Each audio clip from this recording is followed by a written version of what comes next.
49th episode में आपका स्वागत है दोस्तों। श्री खानचंद बसरमल राजानी, शोलापुर। पहला, वर्ष 1969 में स्वामी जी को निवेदन पूर्वक पत्र लिखा कि इस दास की झोपड़ी में आकर अपने चरण कमलों से पवित्र कीजिए। बंबई में मिस्टर शोभराज व कुछ दूसरों के द्वारा भी पत्र व्यवहार करवाया। अतः स्वामी जी ने उत्तर दिया कि जब वे बंबई आएंगे तो मैं भी वहां चला आऊं। वर्ष 1970 के मार्च माह में खार बंबई में ठहरे हुए थे। मैं भी वहां पर पहुंचा। पहली बार उनका दर्शन हुआ। मन में जो विचार करके आया था वह सभी मनोरथ पूरे हुए। स्वामी जी ने फरमाया कि इससे पहले कभी हमारी मुलाकात हुई है क्या? इस दास ने जवाब दिया कि यह पहली बार ही मुलाकात हुई है। काफी कहने के बाद शोलापुर आना स्वीकार किया। साथ ही कहा कि प्रोग्राम तुम्हें अपने आप लिख देंगे। मैं दिन रात इंतजार करता रहता था। अचानक मालूम हुआ कि स्वामी जी किसी आवश्यक कार्य के कारण बंबई से चले गए हैं। उसके बाद उन्हें निमंत्रण पत्र लिखता रहा। फिर दूसरे वर्ष अचानक स्वामी जी का पत्र आया कि दिसंबर 1971 में पूना से सीधे यहां आएंगे। मेरी प्रसन्नता की कोई सीमा नहीं थी। मैं उस दिन 10-15 प्रेमियों के साथ आधा मील आगे की ओर जाकर स्वामी जी को लेने पहुंचा। लिखे समय अनुसार स्वामी जी टैक्सी में आए। उनके साथ श्री वीरभान भी था। जिस समय इस दास की झोपड़ी में पधारे, जो कि स्वामी के रहने योग्य नहीं थी, तब इस दास ने निवेदन किया कि स्वामी जी, मेरा जैसा हाल है वह आपके सामने ही है। ये शब्द सुनकर स्वामी जी बहुत प्रसन्न हुए। कहने लगे कि यह स्थान हमारे लिए महल के समान है।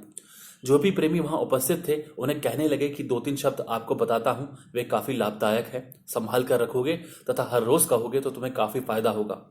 वे शब्द थे, हे भगवान, हमें सद्बुद्धि दो, निरोगता दो, शक्ति दो, तो हम अपना अपना कर्तव्य पाल सकें।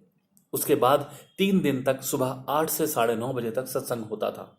पूरे शहर से लगभग 400-500 सिंधी प्रेमी सत्संग सुनने आते थे। मेला लगा रहता था। कई प्रेमी आशाएं रखकर तो कई प्रेमी शंका समाधान हेतु आते थे। स्वामी जी सबके गिले शिकवे दूर करते थे। एक प्रेमी श्री पवन दास के जाने के कहने पर एक दिन उनके घर पर सत्संग किया। उनकी धर्मपत्नी बहुत अधिक बीमार थी। डॉक्टरों ने भी जवाब दे दिया, उसको आशीर्वाद दिया, वह ठीक हो गई। एक दिन स्वामी जी हमारे साथ दूर जंगल की ओर घूमने हेतु चले। मेरे साथ एक और प्रेमी गनोमल भी था। वहां से लौटते समय स्वामी जी से एक शंका दूर करने अर्थ प्रश्न पूछा कि हम गृहस्थियों को आखिर कैसे रहना चाहिए। एकदम वही जमीन पर बैठ गए तथा हमें भी बैठने के लिए कहा। फरमाने लगे, भाई, नानक दुखिया सगल संसार, सो सुखिया जिन नाम आधार। आप भले ही गृहस्थ में रहो, खाओ पियो, घूमो फिरो, आपको किसी बात की भी पाबंदी नहीं है, परंतु दुनिया को मुसाफिर खाना तथा स्वयं को मुसाफिर की भांति समझकर चलो। जैसे धर्मशाला में जाते हो, वहां रखे सारे सामान इस्तेमाल करते हो, परंतु तुम्हें मालूम है कि वे चीजें हमारी नहीं हैं, दूसरों की हैं। वैसे ही इस संसार में भी मुसाफिरों की भांति हर्ष शोक से न्यारे होकर रहो। अपने आत्मस्वरूप की जानकारी रखो कि आप कौन हो, संसार में क्यों आए हो। इस प्रकार 15-20 मिनट वहां जमीन पर बैठे रहे तथा अपनी मधुर वाणी से हमारी शंकाएं दूर करते रहे। वे अपने को कभी भी गुरु नहीं समझते थे, न ही हमें शिष्य। जब भी नैनीताल में सत्संग करते थे तब स्वयं जमीन पर टाट बिछाकर बैठते थे तथा दूसरे प्रेमी उनके सामने चद्दर आदि पर बैठते थे। इतनी उनमें सादगी और समदृष्टि होती थी। दूसरा, उसके बाद स्वामी जी से आज्ञा लेकर मई 1972 में 15 दिन तक नैनीताल में रुका था। वहां रोज शाम को स्वामी जी का सत्संग सुनता था। एक दिन स्वामी जी को निवेदन किया कि मेरे भगवान, ईश्वर चिंतन के समय मन इधर उधर भटक जाता है। कहने लगे कि मन नहीं भटकता है, बीच रास्ते में नदी तालाब आदि होते हैं। क्या वे मन देखता है? मन को खुला छोड़ दो तो दौड़ दौड़ कर थक जाएगा, थक कर वापस लौट आएगा उसी स्थान पर। फिर बैठकर मन को समझाओ, विवेक व वैराग्य द्वारा आत्मचिंतन में लीन रहो। उसके बाद फिर मई 1973 को नैनीताल गया। एक बार मन में कई शंकाएं उठती थी। स्वामी जी से अकेले मिलकर उनका समाधान करता था। एक दिन स्वामी जी से विनयपूर्वक निवेदन किया कि स्वामी जी, अब इस दास की आयु काफी बड़ी हो गई है, शरीर पर कोई भरोसा नहीं है, आप कोई आशीर्वाद दीजिए। बाकी दास तो अपने कर्म या बल द्वारा कुछ कुछ कर नहीं सकता है।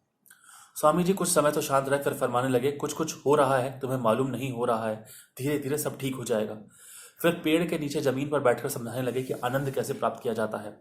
अर्थात मन की जो गांठ बंधी हुई थी उसे खोलकर समझाने लगे तथा अपनी नूरानी नजर मेरे चेहरे पर इस प्रकार डाली कि मेरी सारी शंकाएं व इच्छाएं दूर हो गई। ऐसे दयालु थे स्वामी जी। इतनी बड़ी आयु में भी तकलीफें सहकर यात्रा करते हुए इस दास की झोपड़ी में पधारे। उनका अंतिम दर्शन 10 जून 1973 को नैनीताल में किया था।